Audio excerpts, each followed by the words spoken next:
could have subscribed to any other YouTube channel, but you chose to subscribe here. So, hit that notification, hit that like button, and tune in with Adrian and Gleb Talk. If you talking to your own voice, that's clear. Using your platform to put with pimp, that's clear. I can sell drinking water to fish. We're clear. Tune in for a discussion with Gleb. It's Gleb Talk. Gleb Talk. Gleb Talk. It's Gleb Talk. Gleb Talk. Gleb Talk. It's Gleb Talk. Gleb Talk. Gleb Talk. It's Gleb Talk. Gleb Talk. Gleb Talk. Let's all get right on the late night with a little discussion or a heated debate on sports, news, current events. Gleb Talk is where you gotta tune in for facts and different opinions. This is Gleb Talk, hosted by Adrian, who will dissect the dichotomy of the fake news by its views, trying to get to the truth. But we could just shoot the shit.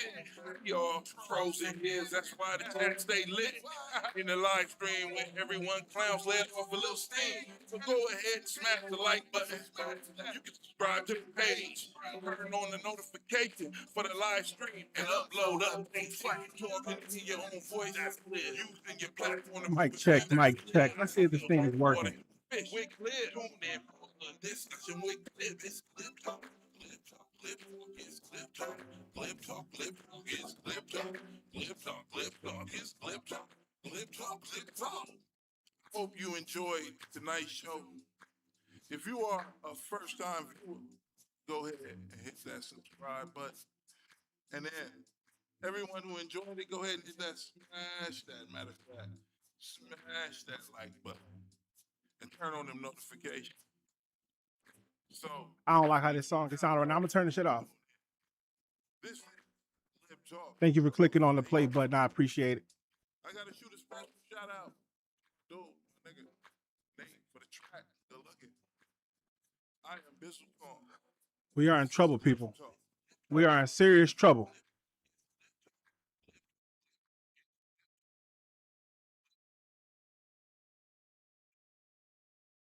Let's get it. Let's get it. What's going on, good people? Thank you for clicking on the play button. What's up, Jula God, Money Boy Trey? What's up, my brother Roy Zell?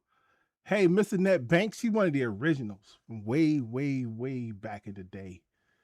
Way back in the day. Look, when I first started doing YouTube, I just was pissed off one day. I used to always watch YouTube. I followed Tommy probably since like 2014, 13. A big YouTube fan. During the Kanika Jenkins, I started hanging out with Black Rosebud. It was a Facebook group. Started going live in the group. And then one day I just went live on YouTube. I was pissed off. I was just ranting about some shit. I had to get shit off my chest. And that's when I started going live in the middle of the night. Never really intended to be like a big YouTuber or to have YouTube be like a job for me or nothing like that. It was always just something I thought was cool. You could talk to people, but mostly like there are things that I want to say that I don't necessarily want to say to people that don't understand. Right? So sometimes you talk to people that's in your life. You talk to them every day. They get tired of hearing the shit. They don't want to talk about politics. They don't want to talk about news. They don't care about weird news or stupid facts and that shit, right? But there are people that do. And so you could create a community of people that want to hear things that you have to say by just talking. And it may not be a big community, right? But the people who come are interested in your perspective or the things that you're going to say. So that was kind of my YouTube thing, right? So it never was to be big. So it was like, I don't understand a lot of the stuff that happens around here because no one around here is very big. No one around here is really making a lot of money, but the conversations often go to money and views. And it's like, if you had 100 views or 1,000 views, you got paid nothing. So I don't understand a lot of that, like that fight. And I think people should probably focus more on like creating content that they enjoy making, being around people who they enjoy being around, talking about subjects that they like or that they're interested in. So that way it's more compelling to the people who listen because they may be interested in those topics too. outkicking the coverage. There's a title of this video was that we may have outkicked our coverage. And if you don't know what that means in professional football or in high school football, maybe too, sometimes, if you punt the ball too far, the defensive team can't cover the punt, and now it gives the punt returner a chance to make a long return. America has a lot of firepower, and they've shown their firepower in Iran, but they may have gone too far in trying to show how strong they are, and now they're being exposed of not really having a plan of what to do next. What's up, Joe? Oh, Joe, yeah, this is for you, Joe. We voted for an administration that is completely incompetent, completely out of their depth of what is supposed to happen when you're in a wartime posture. We have people who know how to look like people who know what they're talking about. But when you actually listen to what they have to say, they have no idea what they're talking about. Do we have firepower to destroy things? Yes. Do we have a plan to combat their way of fighting us back? No. No, we do not. No, we do not. The majority of the time, America has the upper hand if it was just to blow shit up. If the plan is just to blow shit up, we can blow shit up and we could probably do it infinitely because we have enough weapons. But what do you do after you blow it up? If the intent was just to destroy stuff, let's destroy everything and then it's over with. But that's not the intent. If the intent isn't to destroy everything, well, then you have to have had another plan other than we're just going to blow stuff up. I watched this question that our Secretary of Air Quotes War, Pete Hegseth, just answered. And it's the stupidest shit I've ever heard in my life. It's and now you going to New Orleans? Be safe down there, man. Yeah, my wife is on a plane right now headed to Japan. So that's why I got time. I got time this week. She's gonna be in Japan for a week. I got time this week. But I don't understand. Like if she were home, we'd be talking about this. This is why I'd be talking with her. I don't understand how Pete Hegseth, let me just put this on the screen real quick. Pete Hegseth, this guy, he's the Secretary of War, and they asked him this question, and this is his response. This is what made me want him to go live today. This is what makes me say we outkicked our coverage because we showed a lot of power the same way a punter could punt the ball 70 yards. But the punt returner is Deion Sanders, and now he's got the ball. How do you stop him? He's not the biggest player on the field, but he's fast, he's quick, he's elusive. And if you don't have a plan of how you're going to corner him or corral him, you won't be able to catch him. And that's what has happened in Iran. We have punted the ball too far. We have exposed that we have firepower and no plan. You have said that the U.S. military has essentially aerial superiority, naval superiority over Iran, yet we're not escorting ships to the Strait of Hormuz. Why? How did you not plan for this? We plan for it. We recognize it because ultimately we want to do it sequentially in a way that makes the most sense for what we want to achieve. And we want to do it sequentially in order in a way that we can achieve what we want to achieve. What you want to achieve is transporting oil from inside of the Persian Gulf out of the Persian Gulf. Apparently, we want to do that in sequential order, not now. So even though Trump is demanding all this stuff to get oil from inside the Persian Gulf out of the Persian Gulf, sequentially, that's not where we are in the plan yet, according to this guy. we want to achieve and ensure that we're sending the right signals to the world when we do so. So when Chris Wright speaks or we speak, it's based on a full assessment of what we're up against, what we want to say to the world, how that we want them to see and understand the conflict. It's like this whole idea of the war widening. That's what the press wants to make it look like it's widening and chaos is ensuing. No, we're actually closing in on, grabbing hold of, and controlling what objectives we want to achieve and how we want to achieve them. It's called shaping operations and setting the conditions. But when you shape the environment, you don't always tell. I mean, foolish political leaders and foolish military leaders of the past will hang an exact deadline on it, or here's exactly when we'll do what we're going to do.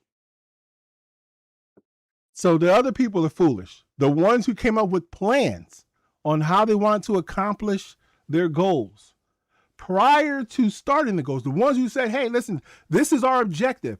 We want to do X, Y, and Z. This is how we're going to do it. These are the potential problems of doing X, Y, and Z. How are we going to get around those things? What are they going to do when we do A, B, C? What are they going to do? And now we got to come up with a way to fight back against that. Our military does not have a plan. They do not have a plan for how they're going to get ships into the Persian Gulf or out of the Persian Gulf. And I am highly offended by this because I was in the Navy, right? I was in the Navy. I did 3 tours to the fucking Persian Gulf, right? And 2 of the times that we went to the Persian Gulf, it was during fucking war, right? And it both times, when the 2 of the 3 times we went, we launched Tomahawk missiles the entire time we were there. It is absolutely frustrating to me as a veteran, as a person who served in the military, who transited these same waterways for 5 years, that there is no plan for how to get ships into and out of these waterways safely. It absolutely boggles my mind that people sign up and they believe when they sign up that the people in charge know what the fuck they're doing. And that while accepting this mission of joining the military and being assigned to a ship and being sent to deploy to a place where there could be war, that the people who are sending them there are not sending them to their death because they're absolutely incompetent.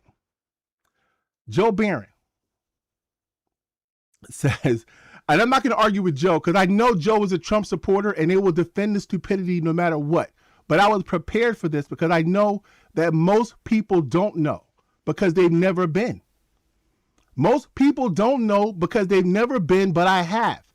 I have absolutely been in the waterways of which they're speaking. I have been in briefings where we discussed how we were going to transit these waterways, and I'm going to show it to you right now, right? Because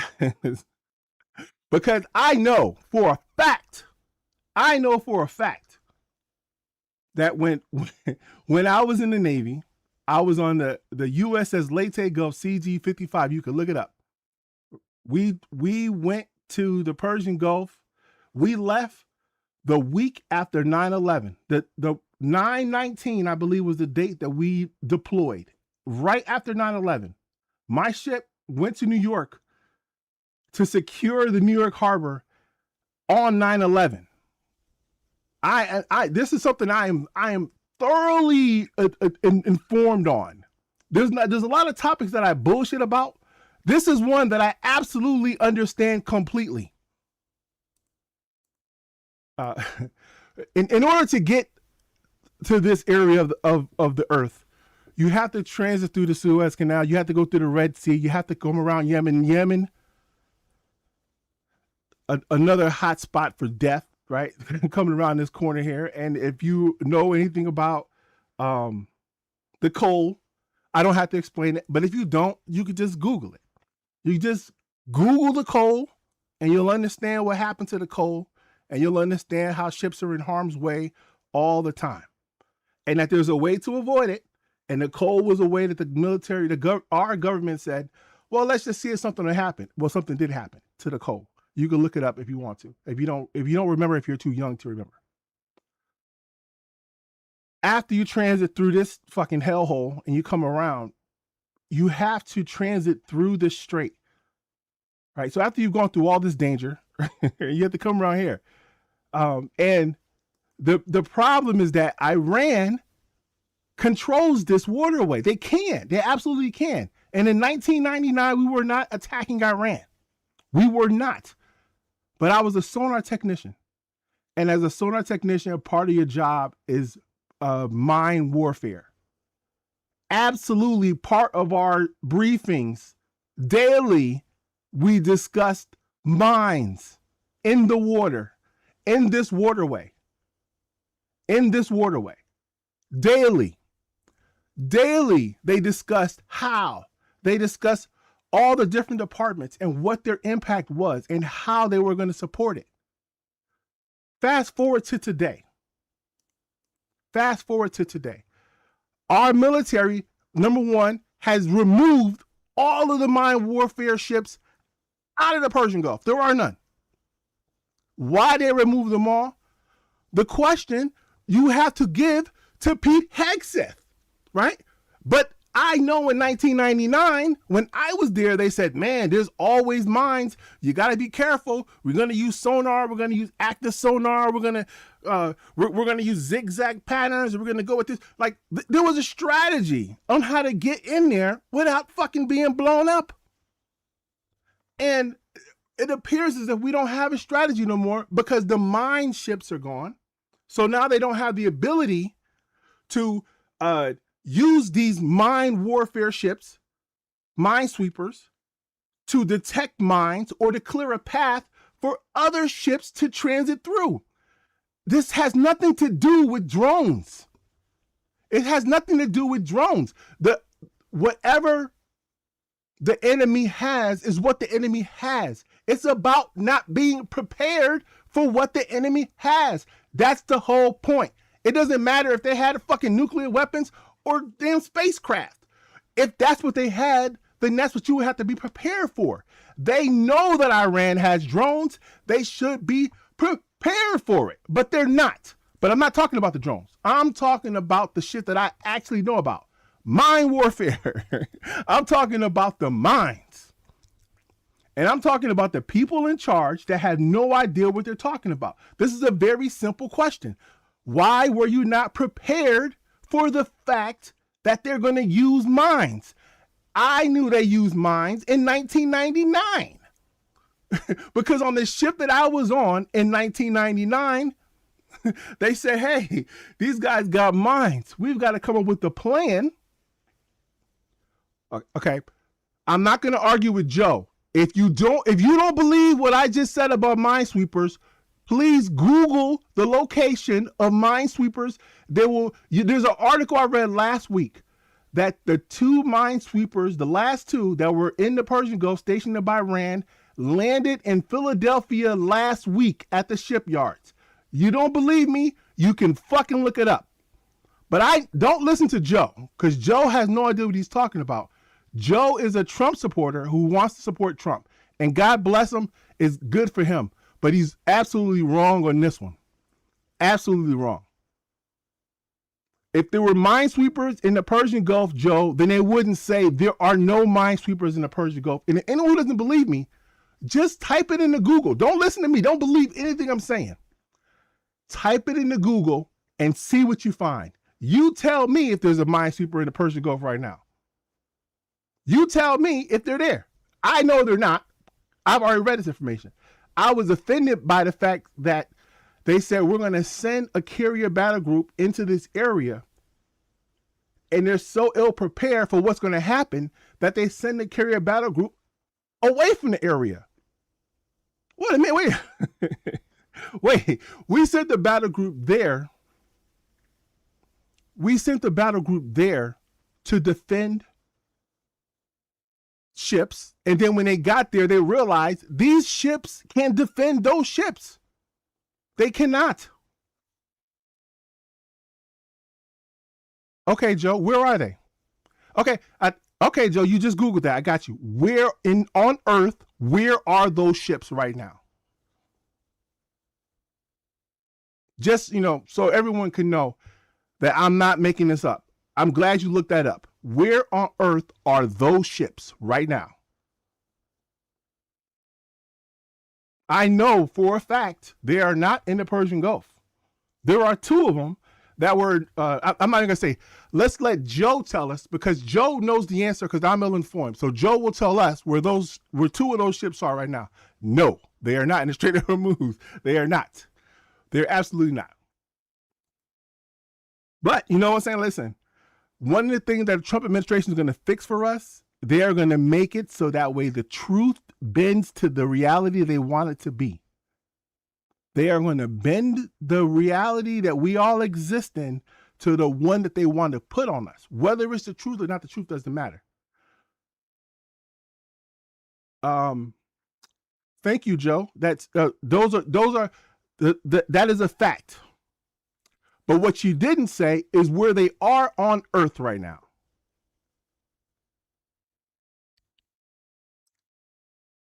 And that was the question. Because if they was in the Persian Gulf right now, then we wouldn't be having a problem. We wouldn't have a problem if they was.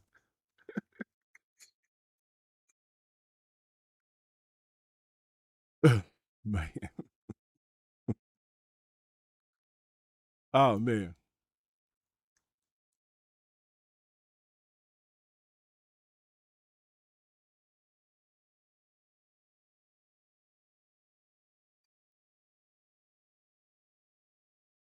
Where are they? On Earth. So back to what I was saying. Thank you, Joe.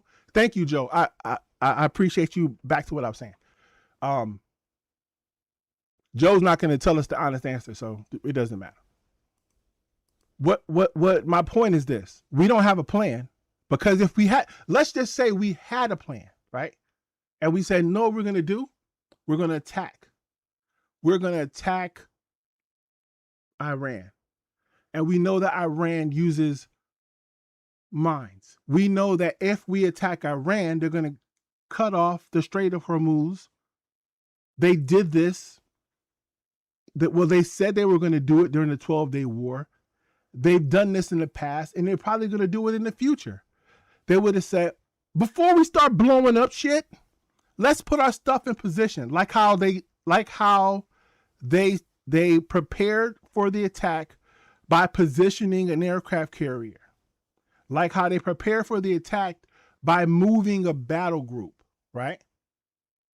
That was the preparation. But if they know about the mine warfare, why didn't they prepare for that? But I'll tell you why they didn't prepare for that. This is the Eddie Murphy joke. Maybe you guys can remember it. No. I'm not saying that America and Israel are going to get torn up. That's not what I'm saying. What I'm saying is that at this stage of the war, we are not prepared for the fight that we're in. We were prepared for a fight where we were going to be bombing someone and they weren't going to be able to bomb us back. And instead of them taking the hits, they decided, if you bomb us, we're going to bomb everybody around us who's friends with you. So they're not bombing America. They're bombing UAE. They're bombing Bahrain. They're bombing Dubai. They're bombing Iraq. They're shooting Israel. And they're saying, we can't do nothing to you. So we're going to do something to them until you stop, until they feel the pain enough that they demand that you stop.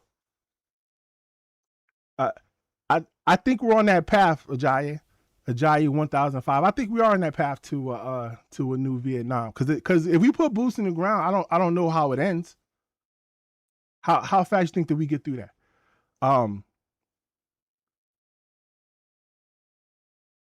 Yeah, I lost my hand of thought. Iran has said, if you want us to stop bombing your country, sending drone attacks into your country, bombing your hotels, your civilian restaurant areas, tell America that you don't support what they're doing. Tell America that you don't agree with what they're doing to us. If you want us to stop doing to you. And this was actually going to be an episode on the Glib Zone. This is actually this specific theme, not this war, but the idea that someone has a power that they can use, and they could use it on you, but they use it on the person who you love.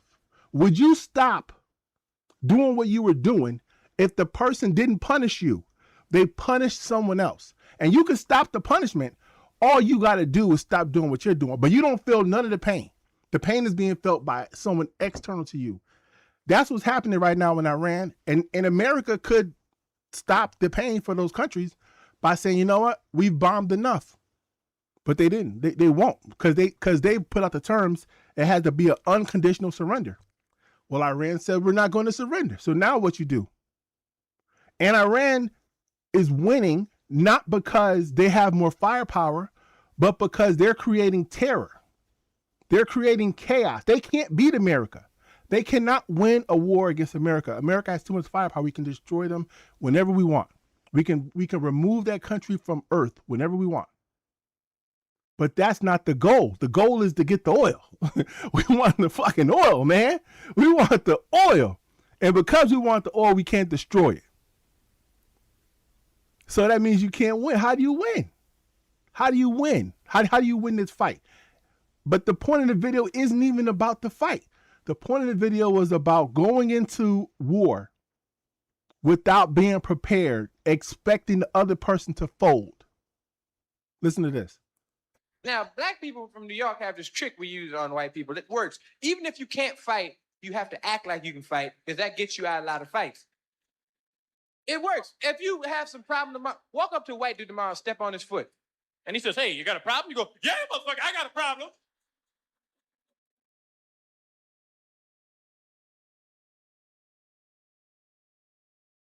Lost my motherfucking job to a white man that just like you. I'm gonna step on some feet, I have to redeem myself. You got a problem? White guys go, hey, I didn't know about your job. They leave, and brother be standing like this. Ooh, that was close. That's this dipshit, Pete Hegseth, right now, standing in front of us, acting like he knows what he's talking about, acting like he's tough and brave, and he's got all the firepower in the world to complete the mission. What's the mission? We don't really know what the mission is. We don't really know what the mission is. All we know is that they're ill prepared for it because they've only got through step one. We got a lot of bombs and we're going to drop them. We got a lot of bombs. We're going to drop them. We don't have Venezuela's oil. That's the thing. We don't have Venezuela's oil. And the government of Venezuela hasn't folded. I think I saw something last week that said that they were going to work with the administration, but these are the same people who they say were the narco drug dealers, the same administration. So in my opinion, I would say that we don't really have a good plan of what we want from Iran, other than we're probably being led by Israel into a war. I saw a thing today that said Saudi Arabia wanted us to go to war because I guess they don't like how Iran is operating. But their objective is probably for us to blow that little fucking place off the map, so that way they can become the primary oil dealer on the block. They don't want the competition. That'd be my guess, but I don't know. I don't really follow that close. But I do know this. I know that Hegseth has no idea what he's talking about. Hegseth has no idea what he's talking about. And as much as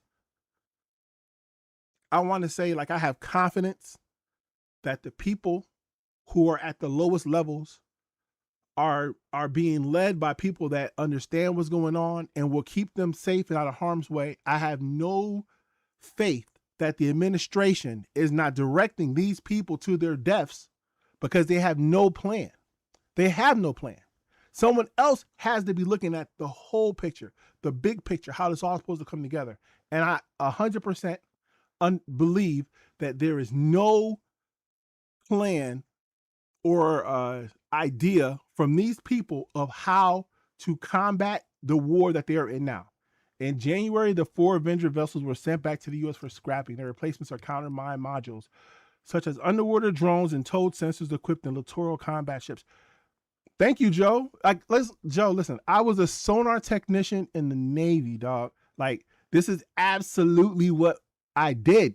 You know what I'm saying? So it's like, you could say you think they had contingencies, but why are they not in the place where they need to be right now?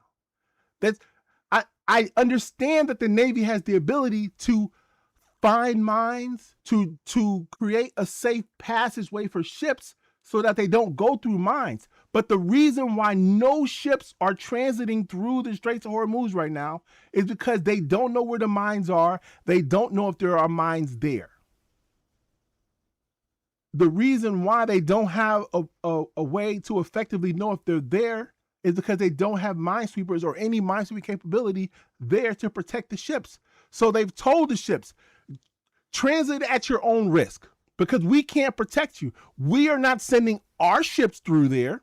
This is what the Trump administration says. Hey, all the other countries of the world, if you have navies, send your navies here to the Persian Gulf so you can help the ships that are going to bring oil to your country through the Straits of Hormuz, because we ain't doing it, because we know the risk. Now we know the risk. We're not going to send our ships in there because it looks bad if we send our ships in there. So other nations of the world, send your ships here and send them through that gauntlet and then see if they survive. Because if they make it through, we'll follow.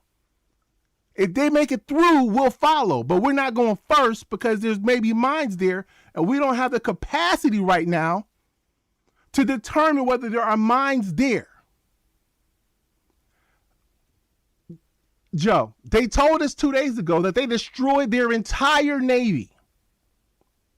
They told us 2 days ago that they destroyed Iran's entire Navy, including 10 mine-laying ships. If there are no mine-laying ships, then how come the U.S. isn't transiting through the Straits of Hormuz? How come the U.S. ships are not going through there? Don't think about what they told you. Think about what they're doing. There are ships sitting out here outside in the Arabian Sea. They are not going anywhere near the Straits of Hormuz because they don't want to get hit with any drones. They don't want to get hit with any fucking missiles. They're staying far enough away they can't get shot at. But they are not transiting through the Strait of Hormuz because they don't know if there are mines there or not. So they're asking other people, send your ships. They told they told the tankers that are in the Persian Gulf that are waiting to leave, just do it. Just do it. The economy is getting fucked up right now. Gas prices are rising. We need the oil. Just do it. And the people who are on those ships are like, nah, dog, nah. We'll wait. My problem isn't with the gas prices. I don't give a shit. My problem isn't with, because I work from home. I don't have to drive. Like, I'm 100% a person. I'm 100% a person who says if shit costs too much, I just won't buy stuff. Like, that's my position. Gas goes too high, I ain't going nowhere. Food goes too high, I'm eating cheap. Like, I'm gonna eat cheaper. I don't care what anything costs at this point. Look, Joe Beeran says, we just took out the missile batteries. Calm down. It is a work in progress. Rome wasn't built in a day. You know what? I guarantee you that whenever they started building Rome, they had a construction plan. They had blueprints. They had a design of how they were going to fucking finish it. They didn't say, well, the first thing we're going to do is dig a big ass hole and we'll figure out the rest later. I don't care about the insurance of the ship. There are human beings on the ships. There are human beings on the ships. And this, my whole concern, right? It has nothing to do with the money. Because I don't give a shit, right? If they sink an Exxon oil tanker right now, why would I care? I don't gain or lose any money when Exxon loses a fucking 100 million barrels of oil. I couldn't care. I don't care, right? But I have sympathy and empathy for sailors because I was a sailor. For 5 years, I lived on a ship. I have empathy for these guys, what they're going through. Because when I was 20 years old, I was ignorant as fuck. And I had no idea what I signed up for. I had no idea what I was getting into. So even when I was in the briefings for going through the Straits of Hormuz, I didn't recognize the danger that I was in. Going through it because I was too ignorant to understand. I was too young. I'd never seen a ship get blown up before. And know what's crazy about it, right? Is that the cold happened before I went on deployment. And it still didn't register to me how much danger I was in. It didn't register to me how much danger I was in because the U.S. is always in a one-way fight. I probably sounded just as dumb as Pete Hegseth, but Pete Hegseth is fucking 50. And he's responsible for these lives. This is the part I think people fail to understand. He's responsible for these people's lives. They're not chess pieces to be moved on a board. He's responsible for them to come home safely. That's the purpose of the war. Isn't to go to get killed. You go to serve your country and to come home whole. That is the purpose. It is not to come home missing a limb or missing a eye, or that's not the purpose. That's not, you don't, these people, Pete Hegseth, they're making all these millions of dollars. Donald Trump making all these billions of dollars. There is no risk to their life. Their kids are making money. They're all getting paid. Why should poor people have to risk their life for the defense of this country to no benefit? I joined the military for money for college, not to be maimed. Not to be maimed, right? I sound bitter of the success of the operation. If the operation were such a success, Joe, this is how I know you are delusional, right? I don't talk to Trump supporters anymore because every single one of them is delusional as you. Because even when faced with the facts, they choose to just troll. And it's like, I appreciate you being here. I appreciate your engagement, but you're just fucking trolling, dog. You're just fucking trolling. This is incompetence. If you haven't seen this yet, watch this shit. Said, Hey, what's up, Myron? The U.S. military has essentially aerial superiority, naval superiority over Iran.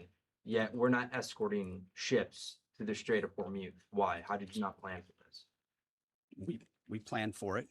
We recognize it. Because ultimately we want to do it sequentially in a way that makes the most sense for what we want to achieve and ensure that we're sending the right signals to the world when we do so. So that is not a coherent statement. That makes no sense. We want to get oil from outside the Persian Gulf to the rest of the world. They tell us every day 20% of the world's oil comes from the Persian Gulf. So we need to get it out of the Persian Gulf somewhere else. Right? And this guy who tells us we have all this superiority, all this weapon firepower, why didn't you actually plan for this? Getting the oil out of the Persian Gulf, since this is very important. And his answer is, we're going to do this in sequential order. It seems like that was a fucking important part of the mission. If it wasn't, it's a bad plan.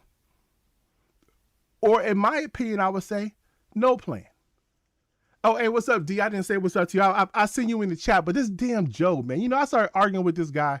I shouldn't give him so much attention because I know he's trolling me. But I know he also believes what he's saying. Like, I know he's trolling me, and he believes what he's saying. And that part is kind of terrible, you know what I'm saying? Because at some point in time, you got to say, damn.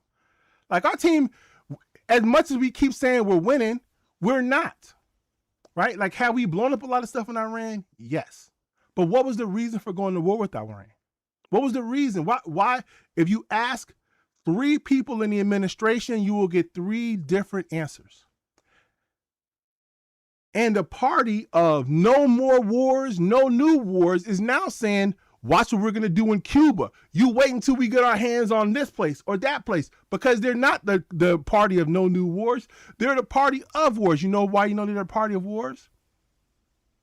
Because they're funded by the people who make the war machines.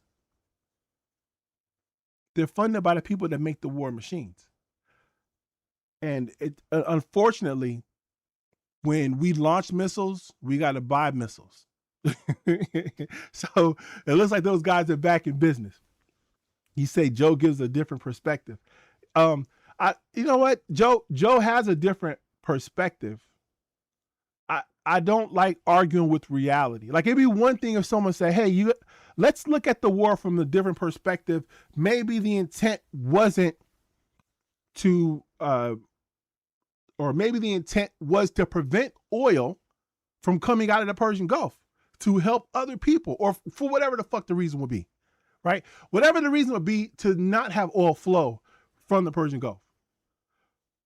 But that's not what he's saying. He's saying there's nothing to worry about here. That's what he's saying. There's nothing to worry about here. You know what you should worry?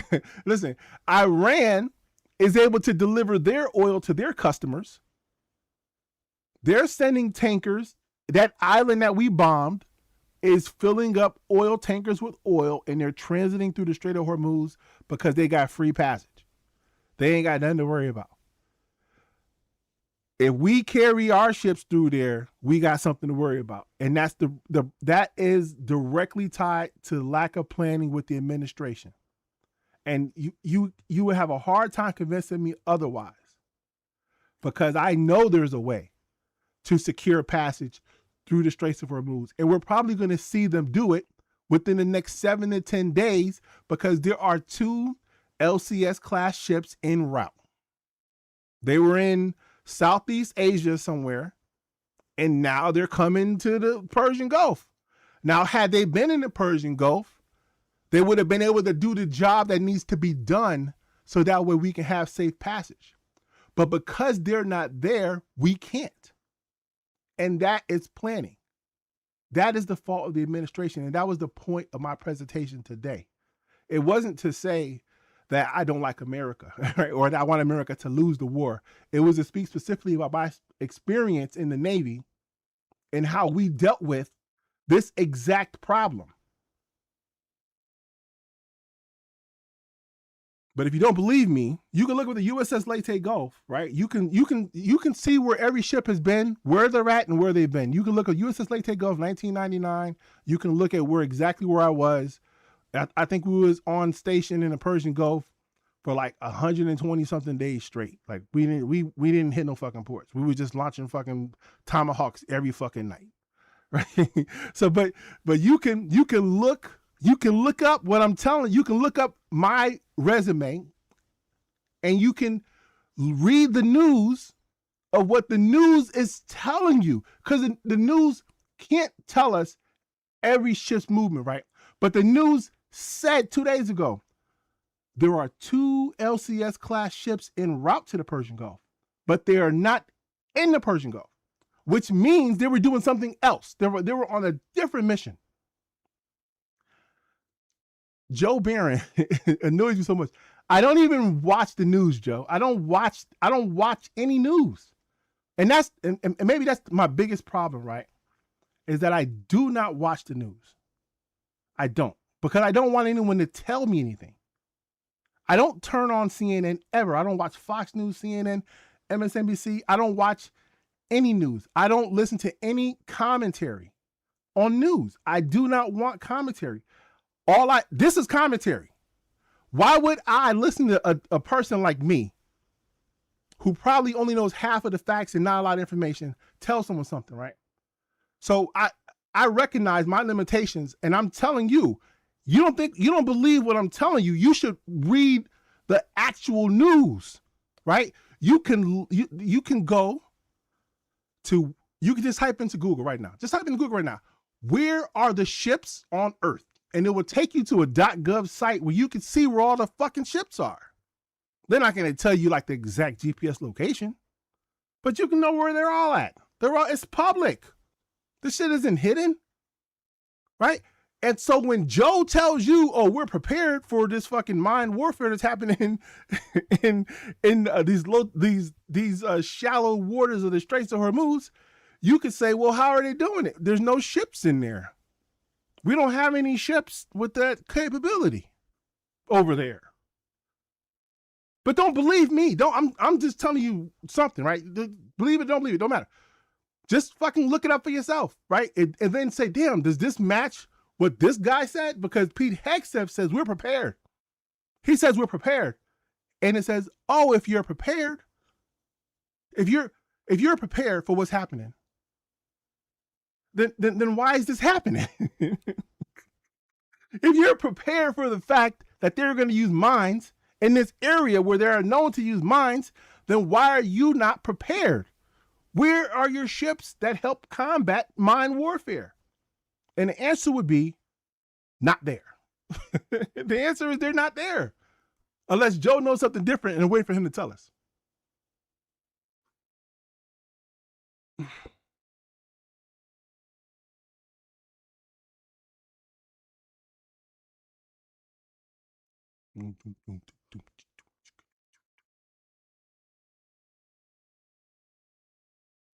Where's that article that I was reading last week?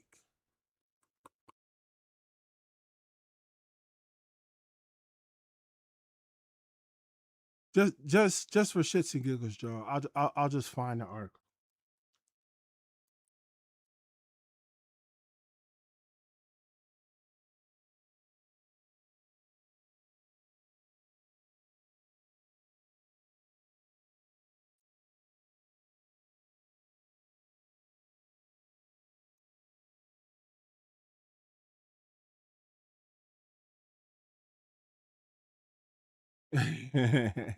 He's telling you, Roselle says he's telling you that you're parroting from CNN, but he parroting from Fox.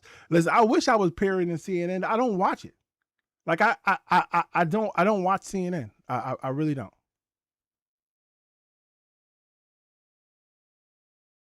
Here we go. This is an article from February 2nd, 2026. This article says, on January 24th, littoral combat ship USS Cincinnati made a port call at Ream Naval Base, the first U.S. visit since China-funded expansion work reshaped the facility. This is on February 2nd. Now, I believe this is the ship that I read was on his way. Oh, I just can't find the article that I read last week about the ships moving.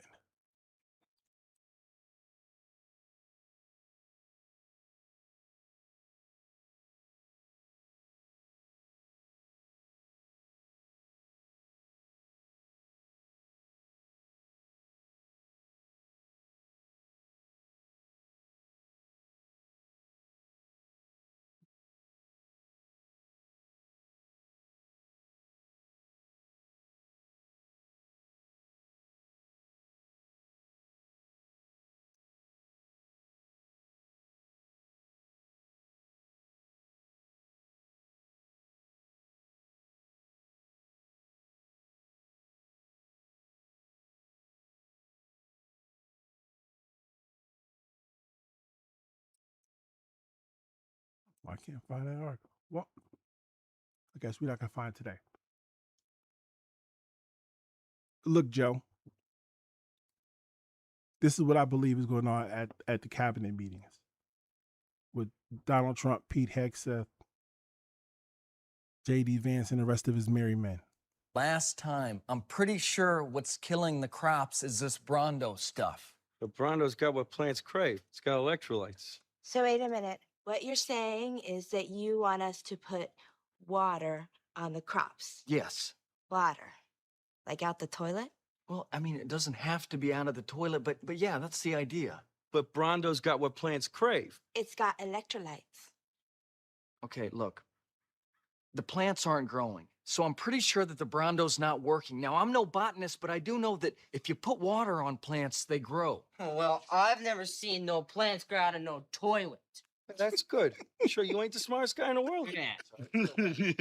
Okay, look, you want to solve this problem. I want to get my pardon, so why don't we just try it, okay? And not worry about what plants crave. Brondo's got what plants crave. Yeah, it's got electrolytes. What are electrolytes? Do you even know? It's what they use to make Brondo. Yeah, but why did they use them to make Brondo? Because Brondo's got electrolytes. At CD.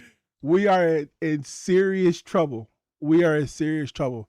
These are the people that's running the government. These are people that are running the military. Stay safe, y'all. Stay safe.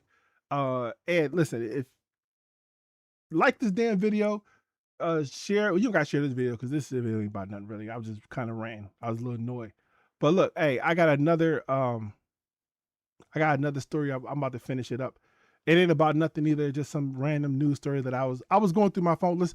I didn't realize. I learned today. Changing the subject. I learned today that I was the reason why everybody was looking at LTG's roach video. I was the reason why. Somehow someone sent me a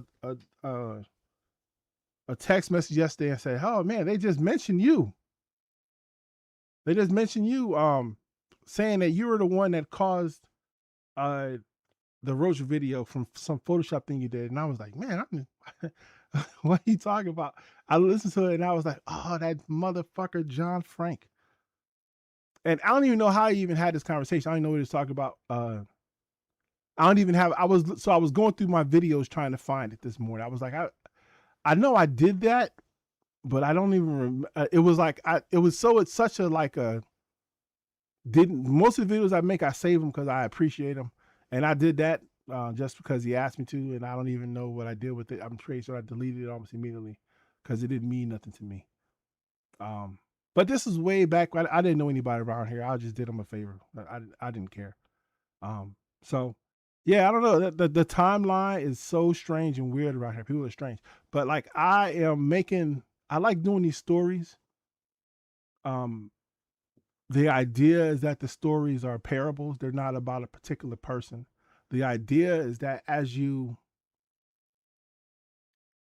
watch the stories and you listen to the stories, you could probably see something that someone has done or something that you've done, because we've all done this stuff, right? This isn't unique to anybody. But there's a deeper meaning in there. And maybe if you could find that, you might be able to understand what I'm really talking about, because unfortunately, I don't really find people around here that interesting to talk about them that much. I just don't. They're not that interesting, to be honest with you. But I wish that more people will watch them, because I think they're pretty good. So share them with your friends. Why not? Annette says, why isn't the deficit part of the discussion when do nothing Democrats spend on the poor is an issue? Why not now? Listen, I don't understand what the issue is. I honestly do not understand how the Republicans are getting away with it. I told my wife this last night. This is interesting to me. The Trump administration did a touchdown dance for 6-7 months about all the money they were bringing in from the tariffs, right? All the money, touchdown dances, spiking the ball on the ground, $1.7 trillion or some shit. I don't know, some weird ass number. And then it took them until they got to the Supreme Court for the Trump administration to admit to the Supreme Court that the American consumer actually pays the tariffs, because the customer who imports it passes the cost along to the customer. Put a pin in that. Hold on to that. The American consumer pays the tariffs. $1.7 trillion or whatever it was, right? Supreme Court says the tariffs were illegal. The government has to pay them back. Who do you got paid back to? Who paid the tariff? The consumer paid the tariff. But who actually gave the government the money? Target, Walmart, Toyota, all these companies and businesses are the ones that actually paid the tariff. You paid the cost because they transferred it to you, but they paid the bill to the government. When the government gives them their money back, what's going to happen to that money? Are they going to give you money back for the tariffs that they got paid back for? Think about this now. It's getting complex. The government's going to pay Target back for the money they paid in tariffs. When Target gets the money, what are they going to do with it? Are they going to give it back to the consumer? Are they going to lower prices? Fuck no. They're going to say this is profit. They're going to give themselves bonuses, and then they're going to keep going. And no one's going to care that the fucking citizen paid the $1.7 trillion in tariffs, and they didn't get their money back. The Trump administration, this is why I get pissed off. I hate arguing with Trump supporters because I think they're fucking stupid. Because if someone said to me, well, we tried to put a tax on the citizens that we said was a tariff that someone else was going to pay, and the citizens actually paid it, right? Well, now to make up for the 1.7 trillion we lost, what's their plan? More tariffs. Wait a minute. There was a rally in Kentucky the other day, and those dipshits were out there cheering for this guy who's saying, hey, I taxed you $1.7 trillion in goods that you purchased. Guess what? We got to pay that 1.7 trillion back. So guess what you about to get? Double the tariffs to make up for the 1.7 we lost. We're going to get that money back. We're not going to lose it. But who pays it? The consumer. The dipshits that are sitting behind Trump cheering, holding flags that say no trans, whatever the fucks, aren't realizing that the cost of goods are going to go up even more. The cost of goods are going to go up even more because they're getting what they asked for. Tariffs. For some reason, they believe that they were part of the system that was going to get paid. And it would not even surprise me at all. Because I believe these people are stupid, but I believe they're more evil than stupid. It would not surprise me at all if Target went to the government and said, hey, I got a plan. We can make a $1.7 trillion. We can put these tariffs on these companies and then we'll have the government pay it back, but we won't pay the consumers back. And when the government pays us back, we get to keep it. And Trump, just for doing that for us, will give you a cut. It would not surprise me, not one bit, if that's what happened. This is the most corrupt administration I've ever seen, ever heard of. As long as I paid attention, this is definitely the most corrupt ever. And I don't know if it's ever going to stop. This is pretty damn terrible. I almost don't like going live just because I'm like, these dipshits to fucking turn me in and have me fucking hanging out with the Gestapo because I said something they didn't like. Like, it's wild what's happening right now. The FCC chief comes out last night and says if the media doesn't get on board with telling the story that the government wants them to tell, they may shut them down. Donald Trump says that media broadcasters should get the death penalty for not saying what he wants them to say. This is what the administration is saying. This is what they really want to do. We are living in a time where it could topple over. The system has been broken for a long time, but it has maintained its shape because the people who are in charge, for the most part, play the game the same way. They don't try to topple it over. And I think that this administration's objective is either to get whatever they want to get out of it and get gone, or break it so that way no one else could use it ever again. And that's pretty terrible. That's pretty terrible. Anyway, thanks for clicking. I gotta take the dog out, and I don't want to, but it's raining, and I enjoy running my damn mouth, but I gotta go. So I appreciate you guys coming through. If you can hit the like button, hit the like button. I'm gonna try to finish that video today and get one out. I got another story. Oh, right. Last thing, this is another little. I have to complete the story today because I got probably like 15 like stories that I've started, and in different levels of production. Like it takes me maybe like, a couple days to kind of write it, and then a couple days to edit it, and then a couple days to do the pictures. I just don't have that much time in a day. So maybe I get like an hour a day. But because I have this time where my wife is away, then I can spend a little bit of it doing some of this production stuff. But the one I want to do, the next one, not the one I'm going to do because I already started this one. I got to finish it.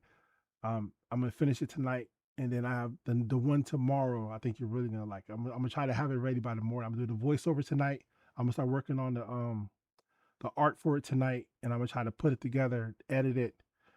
I'm doing less production on it, less of the background, all that stuff, because it's I want to put them out faster. So anyway, the one in the morning, I think you're really going to like. I think you're really going to appreciate it. And I thank you guys for giving me your time. And I'll see you guys next time on Glib Talk. Peace.